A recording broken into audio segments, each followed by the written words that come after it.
Good evening. Welcome. So we'll give it a few minutes or so to allow people to join. You can tell we've just come out of Mercury retrograde because technology is still not our friend.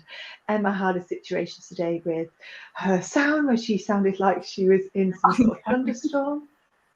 But we're here, we're live. I've just tried to send out a many chat, what they call a broadcast, which is where we can send you a notification through Facebook Messenger to say that we are live. So I did promise that I would do that when you signed up for the training. I did promise that you would get a notification. So I'm really sorry that I haven't been able to work that out. But you know, at the end of Mercury retrograde, there is always this shadow period afterwards where technological stuff is still going on. So we are here anyway. We've had a busy old day. Emma has been working away, teaching all day long. So it's really nice to have her with us tonight. It's really nice for me to have some company, actually. So as you jump on, if you want to let us know who it is that's watching, as usual, again, a techno thing, StreamYard and Facebook don't always play ball. So if you can write, when you write your comments, who it is at the end, that would really help us because we love to know who we're talking to. As I said yesterday, it's also really important to us that you get the most out of this training. And in order for us to be able to do that, what we need to have is some feedback from you. So if you've got a question, please do type it at some point. If something resonates, please do let us know. If something doesn't make sense, please again let us know. It's the only way we're going to be able to tailor it to suit your needs. You've all got such unique situations, unique children that you support or you work with, or that you, I was going to say own then, but that you have at home. All unique scenarios and situations for children in your world. So please do let us know what's going on for you. I'd also really like to know if you got chance today. I know Mondays particularly are super busy in the morning. Did you have chance to watch the video that we sent out this morning? Have you had chance to have a look at your workbook? Let us know your thoughts. Let us know if anything came up for you, particularly during the meditation, what your thoughts are and how you felt. We've had some gorgeous comments already around how calming and settling the practice was. If you haven't done the training yet, I don't want to spoil it too much, but essentially we were talking about the importance of starting with you before you go out there and try to introduce these tools and techniques to the children in your world. You have to, I can't emphasize that enough, start with yourself. And tonight we're going to be talking about why that is so important. So we're going to be looking at the science, and we're going to be looking at the impact, like just what a difference starting with you can make. And it's really interesting because quite a lot of people will miss this bit out, and they'll sign up to a training like this and they'll be like, I just want the techniques, I just want that bit. And then they go out and they try and deliver the techniques, and it just doesn't quite hit the way that they intended it to. And a lot of that is because that they are not starting with themselves. They're not looking at their own emotional regulation. They're not looking at their own physical regulation. You know, sometimes this is not about what's happening up here. It's about what's happening in your body. You know, our nervous system, our physicality runs like 90% of the show.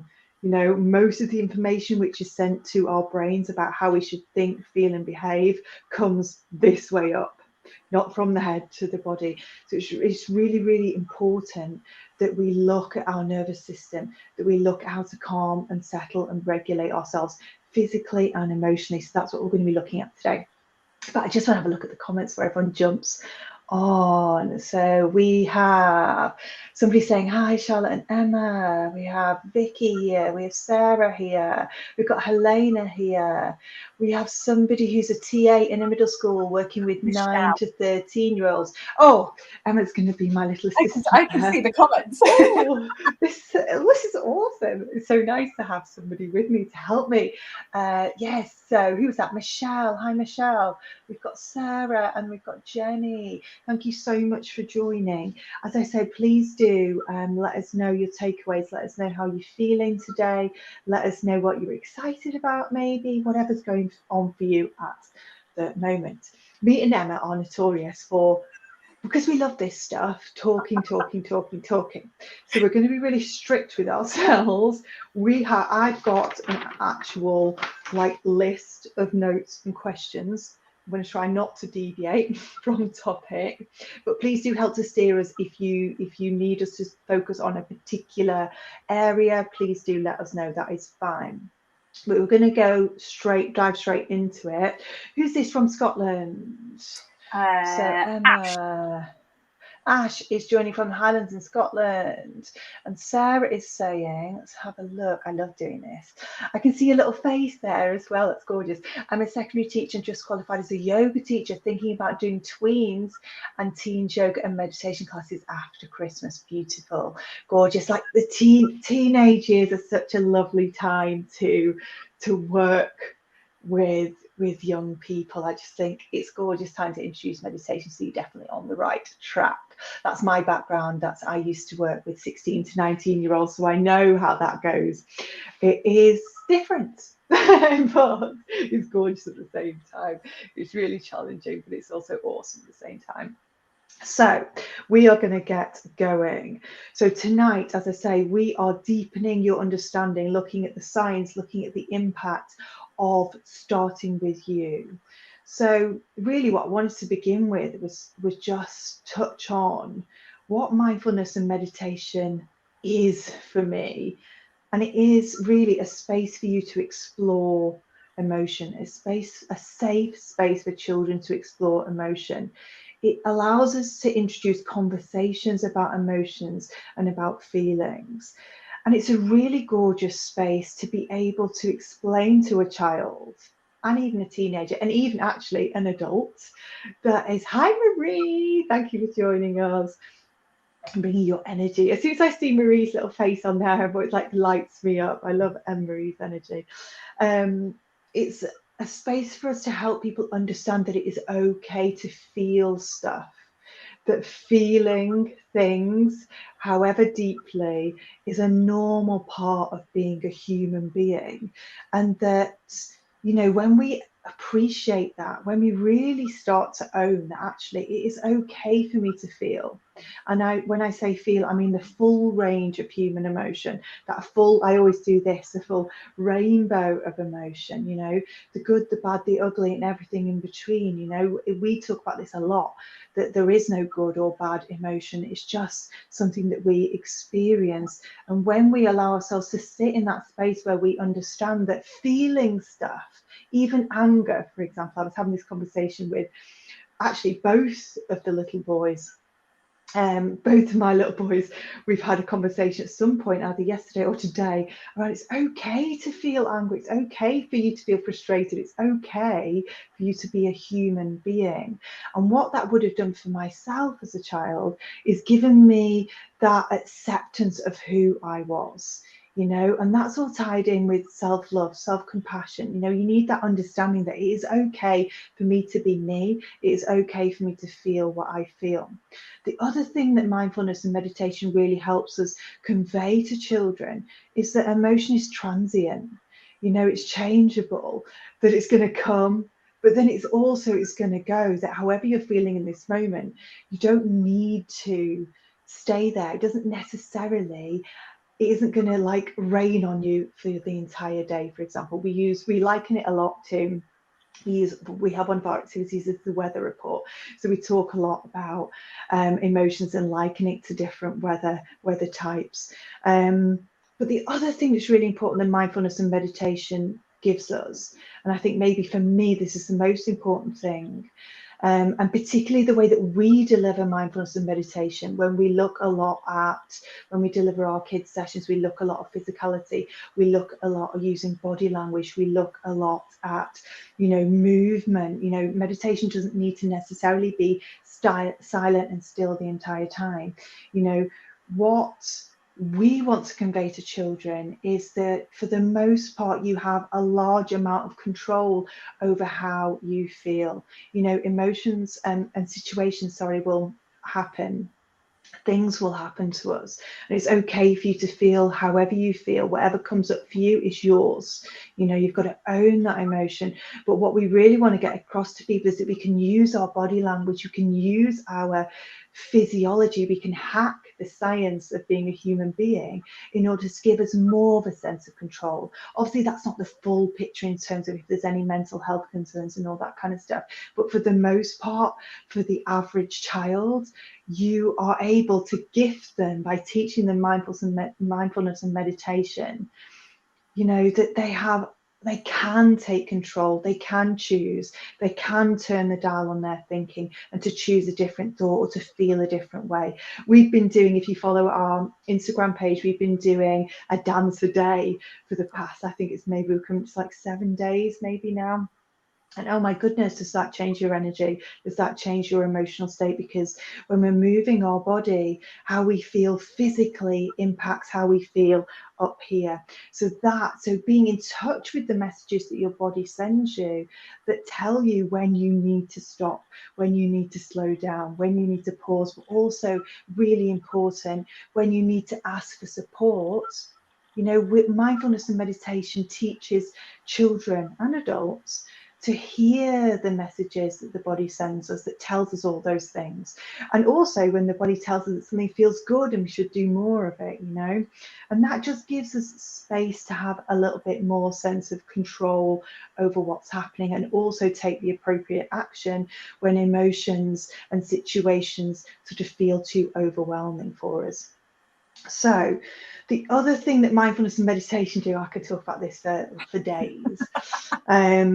But what it does is it allows us space to process emotions as well. That stillness, that sense of sitting with yourself and it being okay to feel allows a lot of emotion to come through and be processed really healthily. The worst thing that we can do with emotions is try and push them back down. Is to try and disown or deny our emotions and our feelings. So what we do with the way that we deliver mindfulness and meditation and in the techniques that we're going to be giving you maybe tomorrow and the day after, it's all around that sense of you can sit with this and it is okay for you to be you and feel how you feel in any given moment. But what is important is we as adults, we want all children, don't we, to be able to regulate themselves, to be able to come back to calm, to be able to tap into their confidence and their courage and also their creativity, their compassion. It's all the C's. We talk about this a lot at Exhale. But we can only do that, we can only support them to do that if they are regulated in their system. So if their bodies are regulated, we want them to come into school. For example, if you're a teacher, I know there are so many teachers that are watching tonight that are enrolled in the training that understand what I mean when I say ready to learn. You know, we want children to walk into school or after lunch and when there's been a fallout or when there's been something that's happened at school and to be able to take in that knowledge that you're going to share with them. They're going to have that openness, that softness about them. They're going to be able to receive that information that you're giving them. And the same when you're a parent as well. You know, I want my child and the children that I support and love and look after to have that softness, that openness, that, you know, for a lot of my life, I've been really resistant to love, you know, I've hidden myself away. And what we can do with meditation is give that gift to a child. They keep themselves soft, they keep themselves open, they keep their minds open and their bodies open as well. So how do we support them to regulate themselves? Children absolutely need support to be able to regulate. When I say regulate, that's what I'm talking about, that readiness to learn, that sense of calmness, that sense of connection to themselves, but also to the outside world, that sense of confidence and courage. That is the hallmarks of emotional regulation. You know, no matter what's going on outside of us, no matter what situation we find ourselves in, if we can come back to that space of calm, connectedness, openness to the world rather than being really defensive and shut away, that is emotional regulation. Children learn to regulate from us. We teach them how to deal with stress. We teach them how to deal with emotions as they come up. Children don't do, I'll say this a lot this week, children don't do what we say, they do what we do. That is massive. If there's one thing that you took away, that's it. And you may already have known that already, but for me, like the understanding, and you can know it up here, but then knowing it here is different. When we know it here, it really comes through in our values, in the way that we operate, the way that we behave, not even the language that we choose. But so children will be looking to you to see, how do I cope when things get a little bit stressful? How do I cope when things are sad? How do I cope when things are great equally?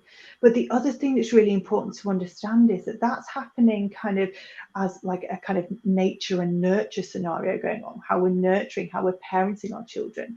But there's also this primal tribal part of ourselves that still exists, where our nervous systems are actually seeking information from those people that are around us. So if I'm in a room with Emma, for example, my nervous system will automatically have an awareness of what Emma's nervous system is telling me.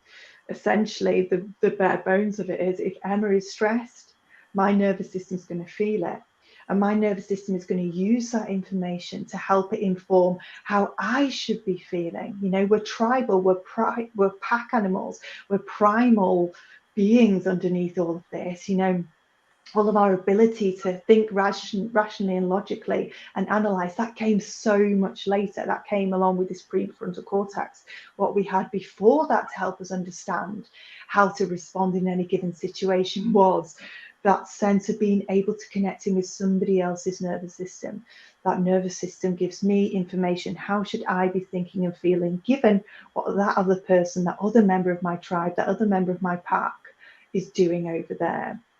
So we have this constant stream of awareness. Our autonomic nervous system is using this stream of awareness to decide, what emotional state should I be in right now? And very, very basically, and there's a lot more to it than this, that we get to choose between being in what you would probably understand as the fight or flight state, when we can be quite angry, quite aggressive, quite impulsive, really not rational at all. We're just in that kind of bite back mode. We could choose to be in that state. We could choose to be nice and calm and connected, as I've already said, connected to the world around me, open, available, emotionally available to other people. That's the technical term for that, is ventral vagus system, ventral vagal system, sorry. Or your nervous system could choose to put you into shutdown mode, into freeze mode. So at any given moment in time, my nervous system is choosing between those three systems. And the way that it does that is it uses information from my body internally. So it looks at my heart rate, it looks at my breathing rate, but it also looks at my body language. How open am I? And you'll hear me talk about unfolding and opening a lot, but it's just so simple and absolutely works so well.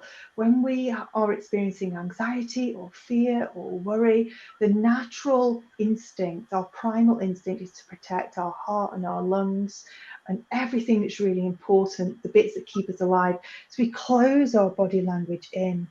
So when we feel calm and connected and collected, I wanted to say then as well, and in control, our body language is much more open, because we don't need to have that sense of defense around us. We don't need those walls up, you know. So we're looking at that. The nervous system is looking at what's happening to me physically in my body to help me decide, should I move into fight or flight, into calm, or into shutdown mode. The other thing that it uses to decide is our external surroundings, our perception of our external circumstance.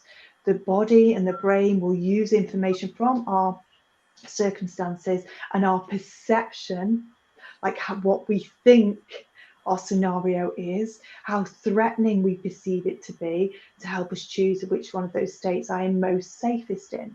You know, the body and the brain, its primary job, the brain in particular, and the nervous system's job is to keep us alive, right? So it's going to pick which state is it safest for me to be in. And the other system that it uses to help it decide which of those three states it should be in is other people's nervous system. So when you are a child, your body is still learning, right? It's still, you haven't got that emotional capacity necessarily to understand, to observe what's happening and be able to choose to use a settling breath, or to necessarily know that you might want to do some exercise to get that energy out of your body. You don't necessarily have those skills unless we teach them to you. So that's what mindfulness and meditation can do for you, is that awareness of what's happening with your body, but also give you some tools like breath work, like mindful body scans, like literally using a settling sound to help settle the nervous system. We can give you all of that. But before that, what that child is going to do is to use your nervous system to regulate their nervous system. It is a primal need. We call that co-regulation. Co-regulation always happens before regulation happens. That's just the way that it is. So as parents, as caregivers, as teachers, our nervous system, what's happening with us, is so, so, so important, because before anything else, that child is going to be using your nervous system to help it decide how it should be feeling. So if you're walking in that classroom and you're stressed, they are going to be stressed. So it's no wonder, it just becomes a vicious cycle, because the more stressed the kids are, the more stressed you're going to be, and vice versa. The same in the home. So it's really understanding that your nervous system is influencing everybody that you're around. So it's about you taking the time to calm and settle your nervous system. So today on that video, we looked at using that heart focused breath work. The reason why I chose that one is because the heart's electromagnetic field is something like 5,000 times stronger than that of the brain. I'm in love with the heart. I just think there's so much wisdom and gorgeousness. It's the window to the soul. So that's why I chose that particular method of coherence, that particular method of regulation. Coherence I haven't spoke about yet, but that's a whole nother live. Like, I mustn't let myself go there. But that's another amazing thing that happens in our bodies. Emma's laughing because she knows how much I love this stuff. But it is incredible when you learn about it, and when our instructors go through their training and they're like, oh my God, like, I just never knew. Why doesn't everyone know this stuff? You know, if we all knew this stuff, just think about how different the world would be. So if you are with me, if this is making sense, please do let us know. Emma is minding the comments, but if you want to give us a love heart, if you want to say, oh, hi, Sarah, if you want to talk to us, please do go ahead. So what I wanted to say before we moved on was, this is so easy, this is so vital. That heart focused breath work, like I say, is the technique that I chose because I think it's the easiest one to do in any given moment. Don't need to close your eyes, don't need to do anything, be anywhere, don't need anything with you. You can just do it in front of the class if you're a teacher. You do it at home, in front of your partner, in front of your kids, no one would know. But equally, if you've got another way of regulating your nervous system, for example, a full-on meditation, like in the morning I start my day with a meditation which puts me into that state of regulation, it puts me into that state of coherence. But equally, you could go for a run if that helps. But remember that exercise excites the nervous system. There is that period afterwards where you need to allow yourself to relax and come back into balance afterwards. So you need to make sure you've added that bit on. And actually, what I always advise my one-to-one clients is, the best time for you to plug in your meditation session is straight after your workout. If you're one of these people that has to do a workout each day, plug your meditation in then.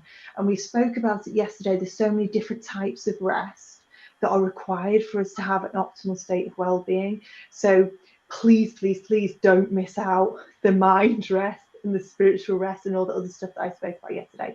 I won't go on about that again, because again, that's another live by itself. If you don't know what I'm on about, watch the pre-training live, and I spoke about 7 different types of rest. This is not just about getting enough sleep. This is not just about working out. This is about mind rest, spiritual rest, social rest, emotional rest, creative rest, and so much more to it than that.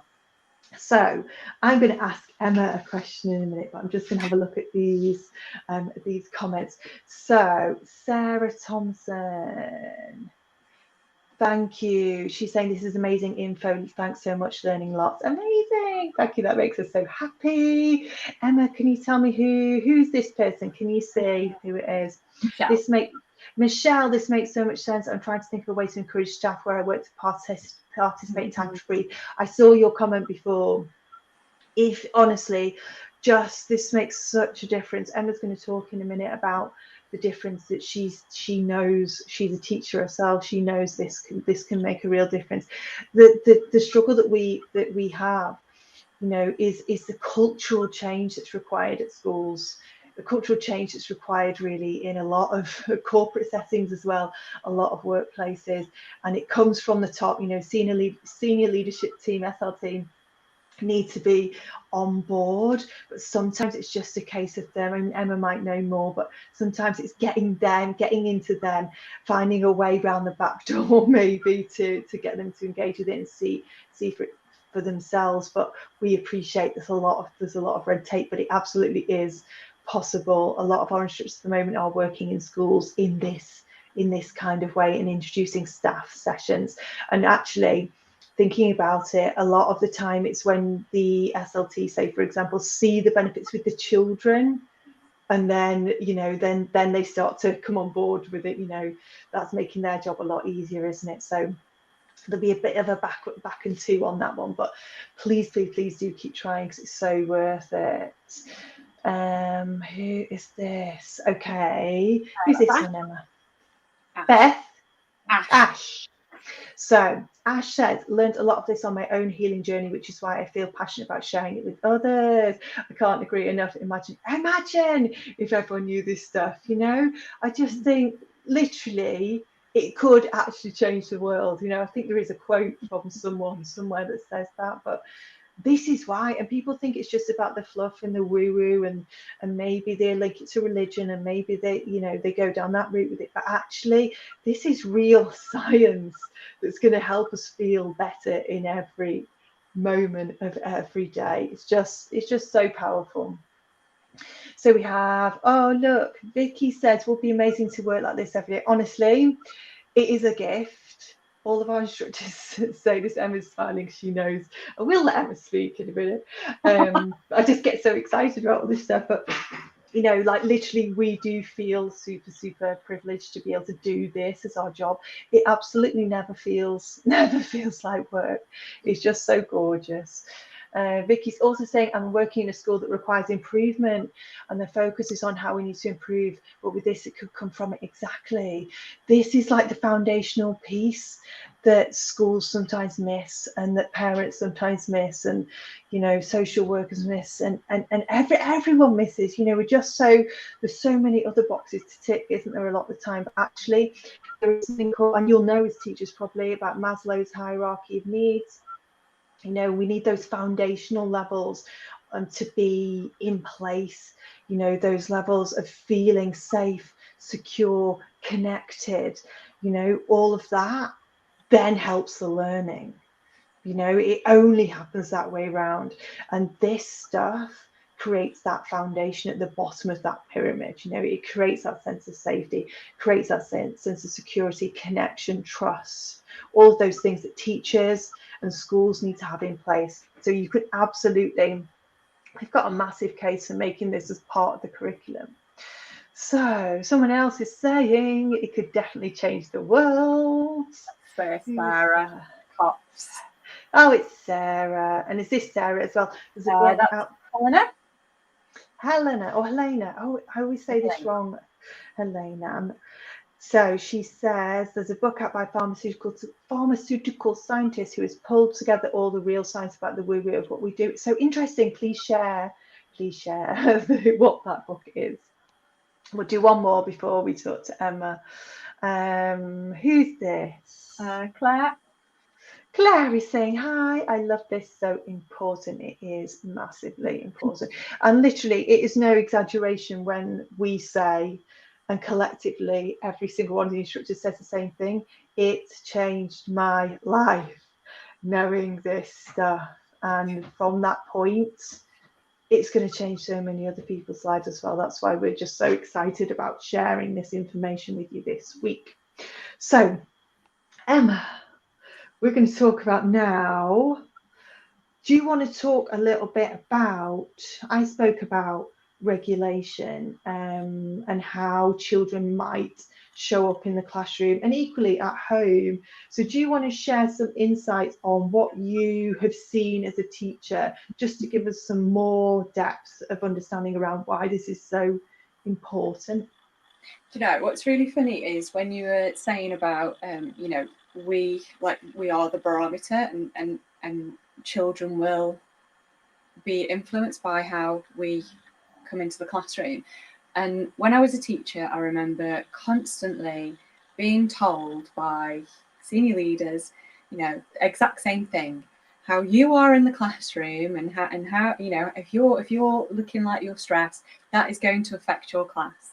However, in the next sentence comes out when they're doing a learning walk, or they're going to come in and get your books, and there was no input from anybody about, okay, well, how do we manage that stress as a teacher? Because we are stressed, because you've normally, before you've even thought about going and actually teaching the children, you've got about a list that's already too long for you to actually complete.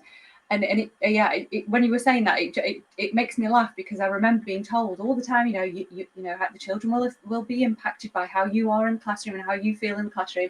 Oh yeah, but we're going to come in later and we're going to grab your books just to do a book check, book scan, and we're going to check. We're going to just come and do a little learning walk, and it's just you are affecting the class, and I've seen it myself, and I worked in 2 schools over my career, and both were in areas that were, let's say, socially, economically, maybe not very abundant. They were quite deprived areas in some cases. And what you were saying about Maslow's hierarchy of needs, and this having those basic needs met before we even can think about learning anything, before we can even think about, that self-actualization, that highest part. And where I worked in a school, in 2 schools, with children who didn't have those basic needs met. And yet, as staff, and the pressures from Ofsted, because that shouldn't make a difference to the children coming into, they should still be able to learn. It doesn't matter what their home life is like, because you should still be able. So difficult. You've got children coming into school who, who maybe haven't even eaten breakfast, who probably haven't washed for quite a few days. I remember doing the safeguarding training and watching those images that come up on the screen, and I would know that some of those images were from the area that I was working in, and would potentially have been some of the children that I've taught. How on earth do we have those children in the classroom and allow them to have that emotional regulation when their basic needs aren't even being met? And I've seen that we've got lots and lots of TAs in the group, and I've watched some of their comments, and I have to say, TAs are gold dust. I had so much respect, and I was so grateful for my TAs, because as a teacher, I was trying to do the learning part. And when you are a teacher, you don't have the time to be the social worker, the nurse, and the spare mum. You don't have the time for that. And what I used to adore about TAs that I used to work with is they plugged that gap for me, because I couldn't do that. I knew the children needed it, but I got this pressure from above to get the assessment done and the attainment and all of that. And so even though I knew in my mind that I needed to be fulfilling these needs for these children, I just couldn't see how to fit it into my the school. TAs, I just think, have such a vital role in the classroom, because they can sort of fill that emotional gap that those children need to come into the classroom. And I just think so important that just as you were talking, I was just thinking, wow, those children in those particular homes, there's absolutely no co-regulation going on there at all, or they're probably bouncing off the nervous systems of their parents, who potentially are absolutely doing their best given the circumstances that they're in. They won't be, their needs aren't being met either, so it becomes this really vicious circle, and I just think, as you say, your roles as teachers, you've got that job, those boxes to tick, and in terms of your assessment and your stretch and challenge and all that kind of stuff. And I just think actually this needs to be the front and foremost. And if you haven't got time to plug in some breath work, if you haven't got time to plug in, I don't know, some yoga or some guided meditation, that kind of stuff, then just knowing that if I can regulate my nervous system, it's going to make a difference. If I can know that, that's just going to make such a difference. And for those people that, are fortunate enough to be parents and have an okay kind of home life, or sort of, I was going to say normal, but I mean, what's normal these days? But, you can still hold that, you're helping those teachers out, you're helping your child be ready and open to learn and take on information. I'm going to be talking about how the brain works more tomorrow, and how actually if your child is stressed or fearful or worried or equally hungry, tired, thirsty, they're not going to be able to learn because their brain is not available for that.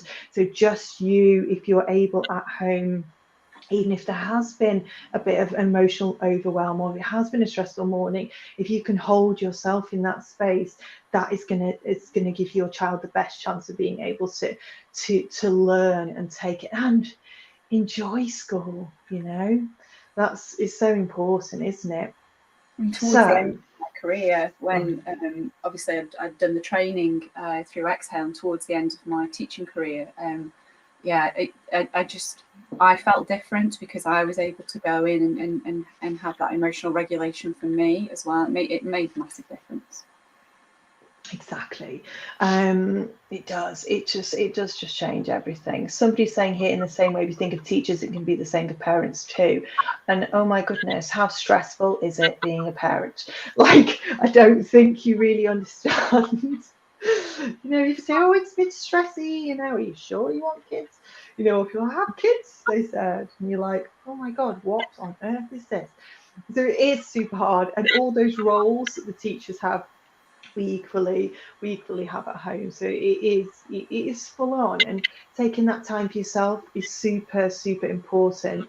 So just before I move on to that bit, like why, like, you need to take the time to do this, and a little dig more into that, like how do you find the time? And it's so easy to say, I'm so busy.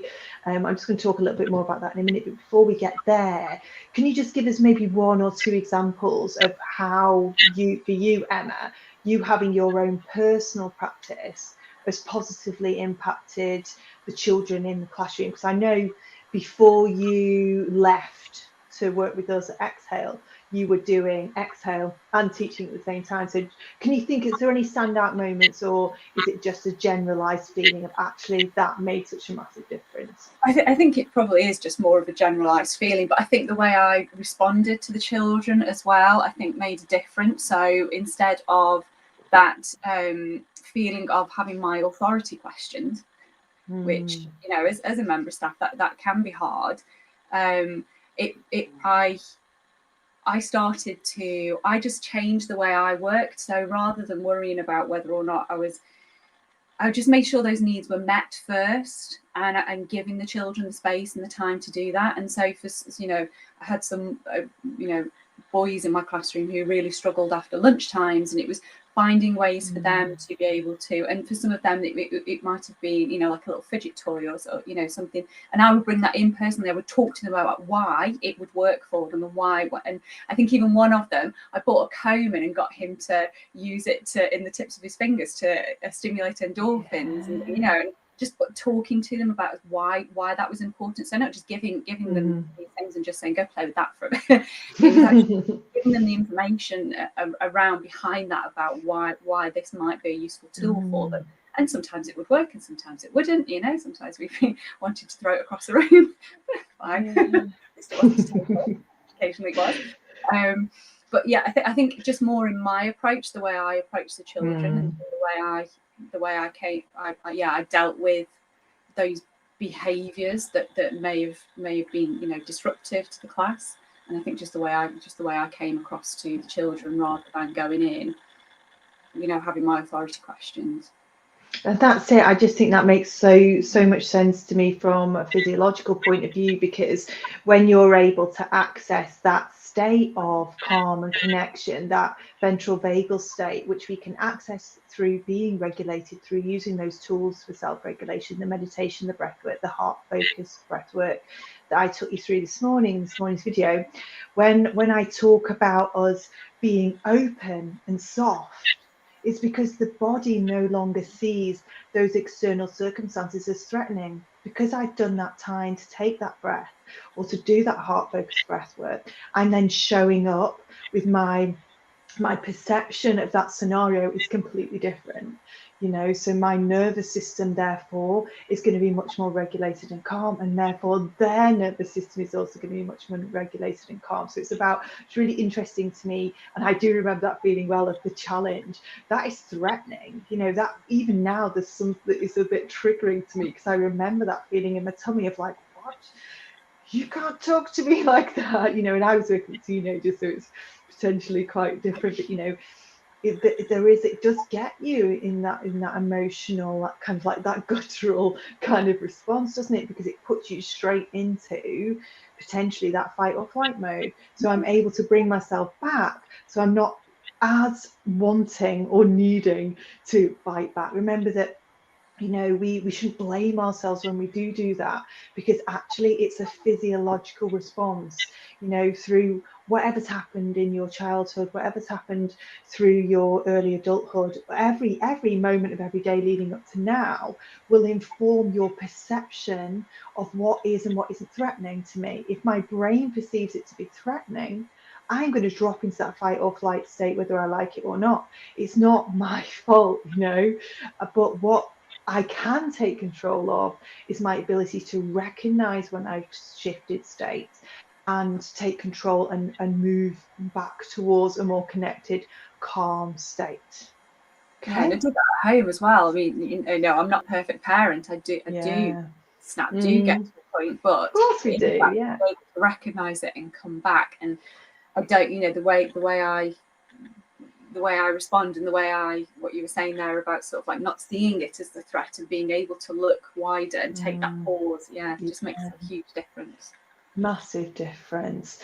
I just want to have a look at what Vicky has said here. So Vicky's is sharing some gorgeous comments. She says, as a parent of a 15-year-old who was only diagnosed with ASD last year, this is mind-blowing in how it could help me as a parent, as a teacher. Do you know what? That just makes me so happy. I'm so pleased that you found us somehow and that you're here. A lot of people say to us, you know, it came along at exactly the right time. It's really funny. People just find themselves here when they need us. And then she also says, 15 minutes after watching this morning's video, my son's school rang and my son needed to come home due to being overwhelmed. And I see the technique over the phone with him, and he stayed for the rest of the day. Oh my gosh, that's giving me goosebumps. Vicky, that's amazing. Honestly, amazing. You can see our faces. We love it. It's like making me feel quite emotional. I'm so pleased. So thank you for sharing that. That's gorgeous. Basically, it is so easy as a parent, isn't it, to say, or as a teacher, or as anybody else, as somebody who works with young people, whatever it is, to say, do you know what? I haven't got time to do this because I've got all these other jobs to do. I've got all these other things. I've got to clean the house. I've got to feed them. I've got to somehow maintain a relationship with my partner if you've got one. I've got to make sure that I'm doing all these different roles and expectations. You've probably got a job at the same time, things to do there. All this other stuff happens. And I think particularly as women, and this is not exclusive to women, but I see it primarily with people that identify as women, is that we abandon ourselves, you know.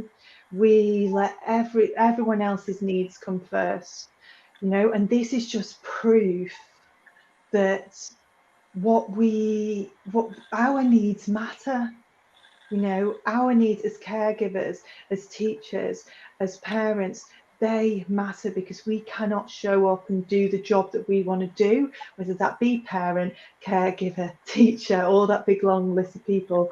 You just can't do it unless you look and address your own needs first.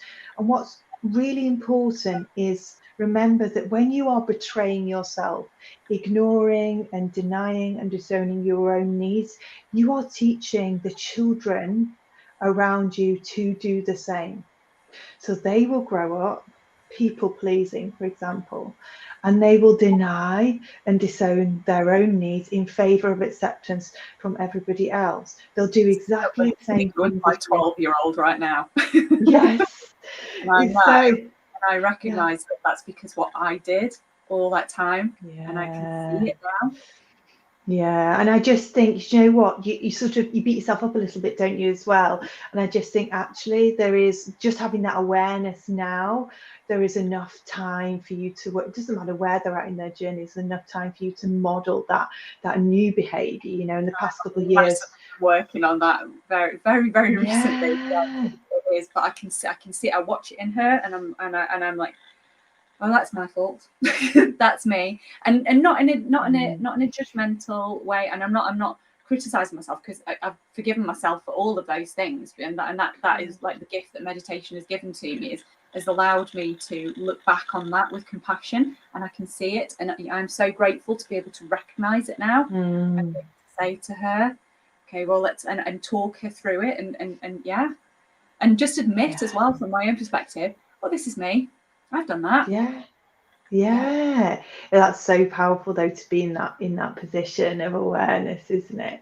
So I just think it's just so on a much deeper level, you know, when we ignore our own needs, when we don't put ourselves first, we really are teaching our children to disown, deny their own need, and also to sort of ignore all those messages from the body, you know, that when we need support, when we need help, you know, that goes alongside with it. When we're doing everything for everybody else, we don't give ourselves the opportunity to stop and say, what do I need in this moment? How can I meet all of these different demands I'm placing upon myself?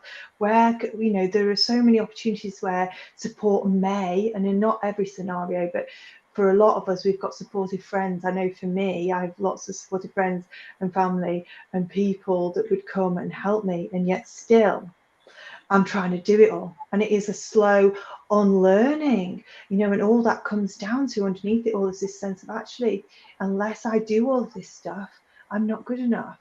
Unless I please all of these people. And I think this is what you were saying in your live before. One of the things you said, you know, like you sort of try to minimize yourself in order to keep yourself safe. It's the same with this kind of thing. I'm trying to do everything to keep everybody happy, keep all these balls in the row, and keep up these appearances, do well, you know. Like I always did really well at school, and I was sort of, even though I bloody hated it. And actually, in primary school, they couldn't even get me in, like I said yesterday. But academically, somehow, in the end, I managed to pull it out the bag. So when that happened, obviously, everybody would then be thinking, "Oh, this is amazing," you know. They did. My mum always says that they said to her, she'll never pass her 11 plus. Around where I'm from, we have like grammar schools, and they were like, she'll never pass her exams. She has to go to grammar school, and no one really expected me to do it because I was just shy, never put my hand up. No one knew that I knew this stuff. No one knew that there was a brain in there, because I never showed anybody. And then, so of course, when I did, and then I went on to the grammar school, and that was all about performance, all about academia, doing well. You know, it was about this: do more, be more, keep up all the time. I say that phrase a lot, but it's that sense of just the monotony and the relentlessness of that hamster wheel. You know, what we're doing when you're doing that is you're teaching your children to do the same. So what we want to do is step back. I'm going to prioritize me. And in that way, I'm teaching them to prioritize themselves. And ultimately, that's what we want, isn't it? We want them to hear their own needs. We want them to ask for support when they need it. We need them to be able to hear the signals from their body that tells them when they need to slow down, when they need to stop, when they need to pause, when they need to say, I'm not okay. You know, and by taking this time, a few moments here and there, it doesn't need to be a massive half an hour practice before you get out of bed. This is just, you know, I would do this when I was making a brew.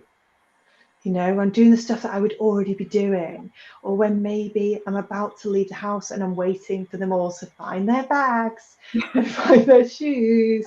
Really annoying. Someone's saying, is it just me? I can hear you, but your picture's frozen. Oh, I hope not. I hope not. I hope we're still with you. But yeah, in those moments. I still think it's on Facebook, so I think we're all right. Okay, good.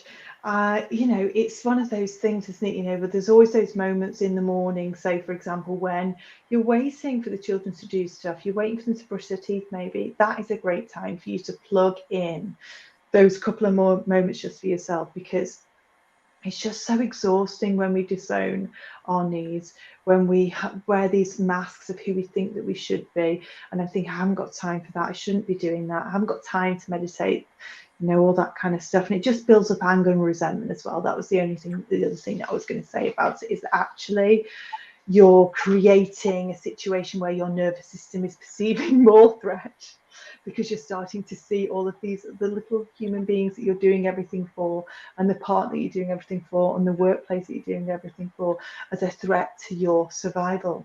You know, that's how your body perceives it. So what we need to do is stop, take a moment, plug our own self-care needs in before we do anything else. That is the only way that we're going to be able to give that light that's inside of you. Everyone that's joined here is, you know, like in this training, you don't do this training if you know, if you're not a nice person. Everyone that's joined here is a gorgeous and probably really empathetic, probably really compassionate person that really cares about the emotional well-being of those people around you. And the only way that you can fully show up and support them is by serving yourself first. So, Emma, question for you. How do you plug in time to do it? You've got a really like busy schedule. So for you personally, how do you find the time to prioritize it? Okay, so when I was training, and as you said, I was training in this. I was already running a business, supporting women for birth preparation, and I was also teaching part-time, and then also obviously have 2 kids at home as well. And yeah, you know, it is hard to say that this should be a priority. And I you know, I was angry, I was resentful, and yeah, I was all of those things.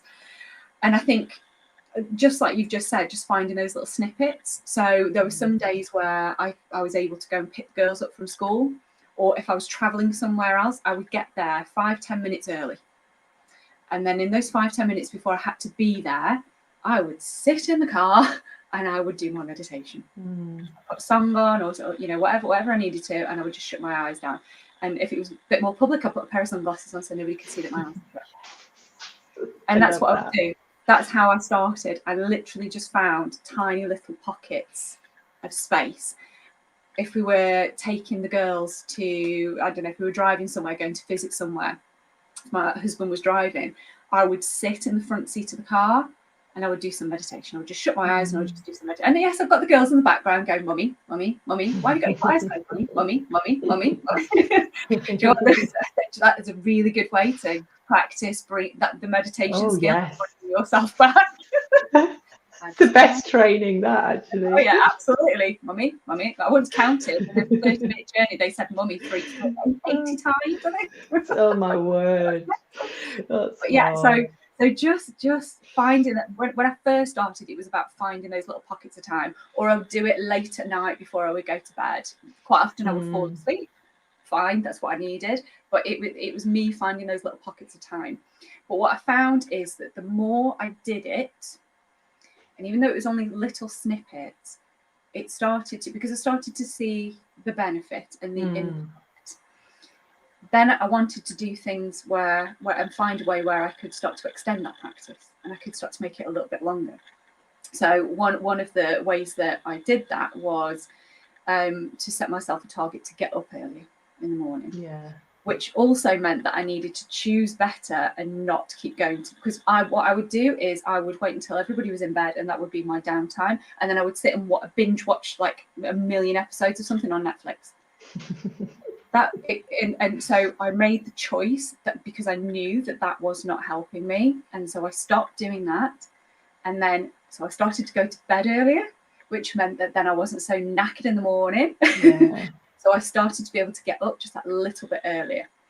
And So you know, true. other little thing, yeah. And you know, I chose to stop drinking, and that wasn't like, oh, you know, because meditators don't drink. That wasn't like, you know, if you know, I'm going out with a friend at the weekend to have some cocktails, it's fine, I will still have a drink.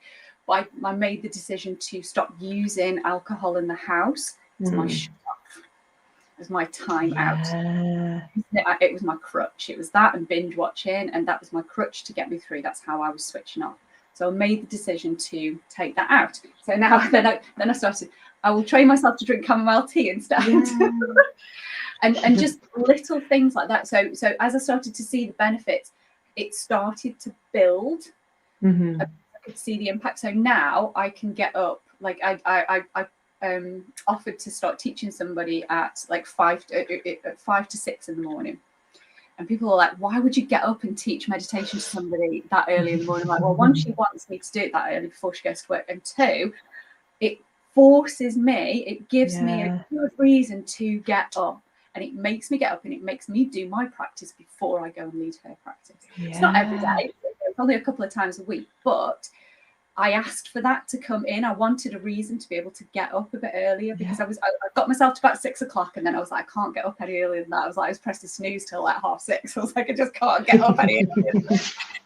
But then I wanted a reason to start getting up a little bit early. And don't get me wrong, this is not an everyday thing. Like my alarm went off this morning, I thought it was Saturday. I was so disappointed when I saw it was Monday. I can't lie today. But yeah, but it gives me a reason. So it just as it started to have its impact, those little pockets of time that I was taking became more and more important. And so then I started to take more time. And I don't have like a special shrine and place where I sit and meditate. I usually sit here in my conservatory in the morning. I make myself a big coffee, do that, and then I sit and I do my meditation. And then by the time I've done my meditation, my coffee's in drinkable temperature, and it's all good. Yeah, I do that before the kids get up. I'm a bit older now, so I can do that. But I just think that's so important to say, actually, because I think that we make this big deal of it, of like how it should be quiet and how it should be like this, and we should have like a goddess or something on and a candle and all that. All that stuff is gorgeous if you have time to do it, but actually, it is absolutely okay for you to get a cushion and sit on the floor and do it there, or to lie in bed and do your meditation there, or do your meditation like I do in the shower. That's the only bit of free time I've got really in the morning. Unless I do something similar to what you've done and I'm sort of consciously choose to wake up early. But the other thing I want to pick up on is, when you're talking about meditating in the car, and I know a lot of people will be like, but I couldn't do that. I couldn't meditate in the car with the kids going, mummy, mummy. But actually, it is absolutely okay for your mind to wander to sights, to sounds, to smells, to whatever it is. It is a normal part of meditation. The only thing that you need to do in meditation, your only job in meditation, is to return to where you want your awareness to rest, with no judgment, with no criticism, with no, I can't meditate, or this meditation's rubbish.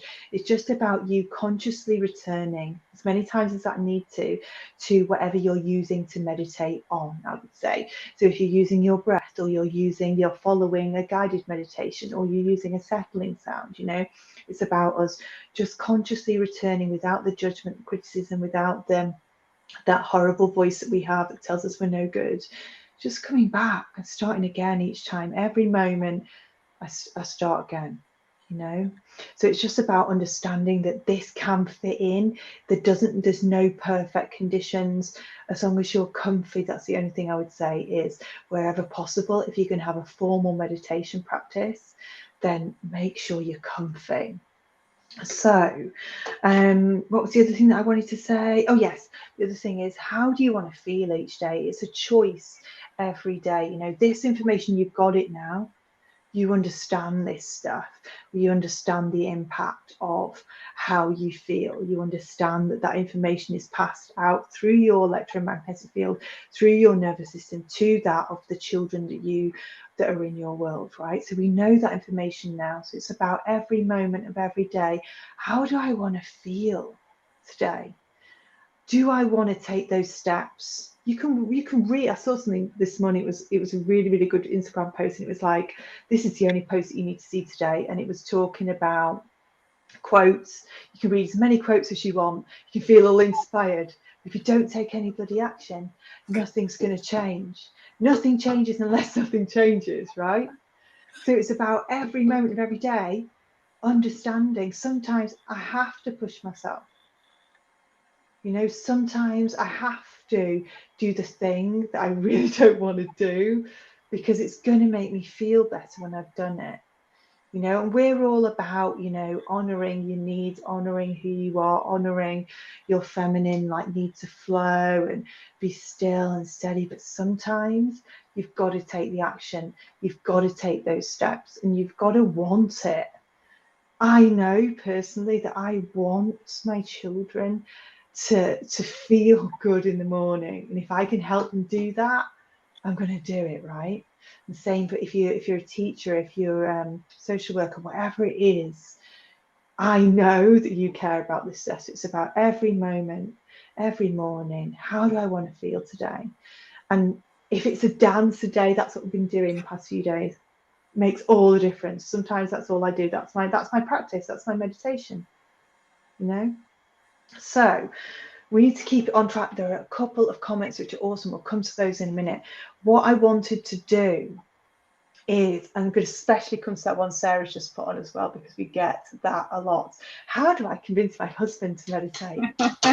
Well, something we've all struggled with, I have to say. We'll come to that in the end. But there was one question before. What was the lady's name? The question that we were going to comment on. Alison's question basically was around what would you recommend if a child experiences some sort of emotion comes to the surface during meditation, which it can do, you know, not all the time, but sometimes that does happen. The stillness allows unprocessed, hidden, forgotten emotion to come to the surface. And sometimes that's on a physical level, sometimes that's in an emotional level. And what if that child doesn't know, for whatever reason, how to make sense of what's happening? And I was going to say something first, and then Emma has stuff to add on this as well. But what I really wanted to say was, from my own personal perspective, is sometimes I don't know what's coming up. You know, sometimes we experience sensations in the body, thoughts and feelings in the mind that even I couldn't put words to. So for me, the not necessarily being able to communicate or link what they're experiencing to a specific emotion isn't that big a thing for me personally. The solution is the same. You know, it's about us helping children to recognize when they're experiencing emotion, and we don't necessarily need to label it as anything. So that wouldn't be a big concern for me. What I would focus on, and I know Emma agrees with me because we discussed this before, is around helping that particular child to be able to recognize the sensations within their bodies as a body, as a starting point. You know, we can all get some sort of sense of when our tummy is tightening, for example, or when our, you know, and you'll know your child best and whatever their particular needs are. You know, there might be a physical or sensory needs that your particular child has, but for the most part, you will understand that they'll be able to sense some sort of bodily sensation. And even if, for those of you that are watching that have got very young children, when you think about it, we start to potty train children from very, very young, you know, so they can experience and understand and connect physical sensation to a meaning and give it some understanding, give it some place in their worlds from very, very young. So it's about helping that particular child get to know their body and start to understand what it feels like when they are stressed, when they're excited, when they're relaxed, when they're chilled, whatever it is, and just allowing, maybe not so much focusing on the breath, but focusing on more coarser sensations like stretching, like and moving, more sort of almost, we do a lot of, it's not yoga, it's yoga inspired, but you know, like movement and dance, that kind of thing, just to allow that child the time and space to connect with their body first, and sort of just letting the solution be the same. Emotions are energy in motion. So all we need, emotion, energy in motion. That's the Tony Robbins thing. But essentially, it teaches everything we need to know. We need to allow that emotion to be there. We've got to feel it to heal it. We allow that emotion to sit there. I don't need to name it. One of the things that we sort of can do wrong is we try and push that emotion away, or we get scared of that emotion. That emotion feels really big. So one of the things, and I'm sure you're already doing it as a parent, but is sitting with your child and understanding about that full range of emotion, that there's no good or bad emotion, and that actually if we link it to the body, if we're able to take it back to the body, it makes us more objective. You know, that thought, you know, the thoughts in our heads can be quite mean and cruel, but our bodies are the same. It doesn't matter which body I'm sat in, the responses are going to be quite similar. So hopefully that makes sense, that it's about feeling it, sitting with it without necessarily labeling or attaching any statement to it or any meaning to it necessarily. Focusing on getting to know your body, how it feels when it breathes, how it feels when it's relaxed, how it feels when it's excited, etc., etc. On Wednesday, we're going to talk about something that I love, but you know, like if your child is laughing, you can say to your child, like, follow the laugh. Like, where does the laughter touch your body? Is it up here? Is it here? Is it here? Is it your tummy? Is it under your arms? Whatever it is, you know, and using those kind of moments to make them really mindful, so they can start to link body to how I'm feeling, but just moving it on through. Energy in motion, emotion, energy in motion. Move it through the body. Feel it to heal it. Feel it first. Move it through. That's what I was going to say. Do you want to add anything? I know you distracted there, Emma. Like, Yeah, I had a small children come again. And then she said, I don't. away. Do So, you want to yeah, add anything to that? I think, yeah. I mean, you know, I agree. I said the same. I said, you know, I was immediately thinking of some of the sessions that we do, which is ones where we get children to put themselves into a state. So we get them to tense the body up, but with a movement. So it's not like, oh, make yourself tense, make yourself angry, but it's actually to get them to hold a posture or to move in a particular way, and just start to listen to what that does to their body. So even just something as simple as getting them to do like jumping jacks and asking them to then just, okay, what's your heart doing now? And then, you know, talking about what other situations might your heart feel like that? What else might come up for you? And it's so interesting to listen to children talk about it. And they're so in tune and they do know. But if we can get them to start to listen to it and recognize it, and recognize when else that might happen in other situations and what else might come up for them. And again, it's just talking about emotion in that way. So they're not in the emotion, if you like, but we're getting to experience it in a different way, to then be able to give it some context for them, so that when they do feel that emotion and they do feel those physical effects, they can interpret them. Exactly, perfect. So we're on the same page with that. So hopefully, Alison, that is helpful.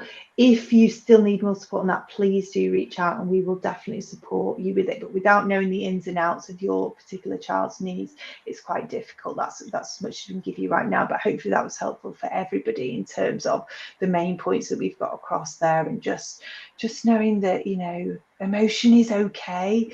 You know, if something comes up, so we experience something, remember that they'll be watching us and our response. You know, like it's really like crazy to watch sometimes, actually, isn't it? If your child will respond, you know, if they've got a cut, say for example, on on their knee, they'll look at your face, won't they, to see like, how bad is this? And it's the same when they're experiencing any kind of level of emotions. If that does happen, when you're trying to meditate with her, you know, it's just about you modeling the response. Emotion comes and it's going to go again. And there's no good emotions, no bad emotion. We're okay, we're safe. Just keeping your nervous system regulated so that she will be supported and held by that all the way through, which makes it less likely that an uncomfortable emotion would come to surface anyway. And so rather than maybe sitting with her in silence, initially just focus on those movements, and just playing around with how emotions feel in the body without necessarily labeling them. That's what we wanted to say. So we're going to look at the other questions that we have here. So somebody says, my daughter has OCD. Will try pockets of time, 5 minutes in the car with her before she goes to school. Trisha, hopefully this will help with her negativity and panic about school. Absolutely. Tomorrow, please do tune in for tomorrow, because we're going to be talking more about why we, you know, our emotional state, our nervous system is linked to our thought patterns and that kind of like negativity. And I am so prone to this, you know, catastrophizing. I absolutely get that feeling of panic and absolute fear about going to school. My mom, I do feel for you, Trisha, because my mum, she used to go to work crying like horrendous. For years I would do this. So it's so difficult. So please take the time to do this for you, knowing that that is also benefiting her as well. But absolutely, 5 minutes in the car, and we'll give you some other techniques to do over the next couple of days as well. But tune in tomorrow for that understanding on what, if you don't know that already, why we become so negative when we're not regulated. So another question was, Sarah's, love this one. How can I convince my husband to meditate? I've been meditating since lockdown number 1. I really have seen the benefits, as well as being calmer with the kids. Perfect. So what the thing that comes to mind with this is, I could say we've all been there, and it becomes really frustrating, actually, doesn't it? You know, we, especially as meditation mentors, we're like, you know what, meditation kind of can fix pretty much everything, but it's going to make everything feel a lot better anyway.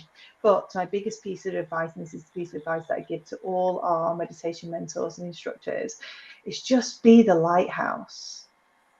Be the lighthouse, right? So what do I mean by that? The lighthouse stands tall, secure, safe on the shoreline. It shines its light. It shines its light out to sea, and the people that are in the sea, the ships that are in the sea, can choose to follow that light. All they've got to do is come towards the lighthouse, right? It's showing them the path. It's showing them the calmer seas. It's showing them the ways to the easier way home, right? But that lighthouse is not running out into the ocean. It's just keeping its firm foundation. It's just doing what it's doing. It's just shining its light. So that's all we can do. Literally, your impact, the way that you show up in the world, he will notice, and in his own time, in his own way, he will come to it, you know. But what's really exciting as well is that the industry at the moment is exploding. I have never been, you know, like busier in terms of inquiries. We've never been, like, if you look at Instagram, if you look at social media, if you look in the news, everything is all gearing up to around this sense of spirituality, around this sense of mind, body, spirit. So I wouldn't be surprised if he gets onto this anyway, just because of the way that the world is turning.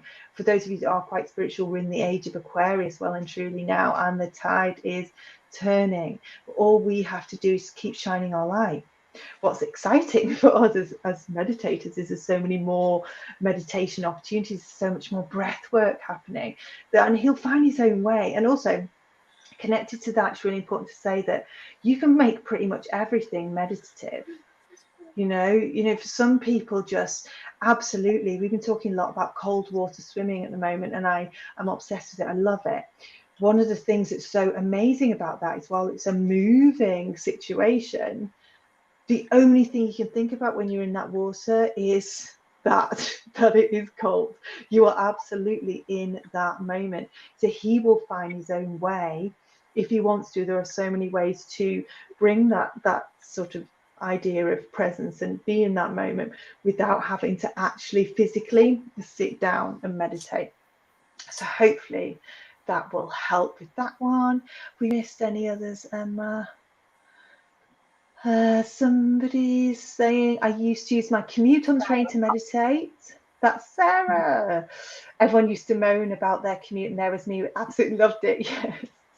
I had to completely rejig my schedule when COVID hit to fit it in, but I did it, and I do it daily without fail. And remember, even 1 minute is better than nothing at all. Absolutely. In terms of that heart focused breath work, 5 minutes is the optimal, but the more you practice it in a formal setting, the longer you can do it for. It'll mean that when you do it in short bursts of time, it'll kick in quicker because your body starts to get used to that process, so you'll be able to drop in and out much more quickly. Let's see if we missed anyone else. I think that's it. Let's have a look. Let's have a look. Is this Sarah as well? I wonder what type of parent I would be if I didn't have these tools.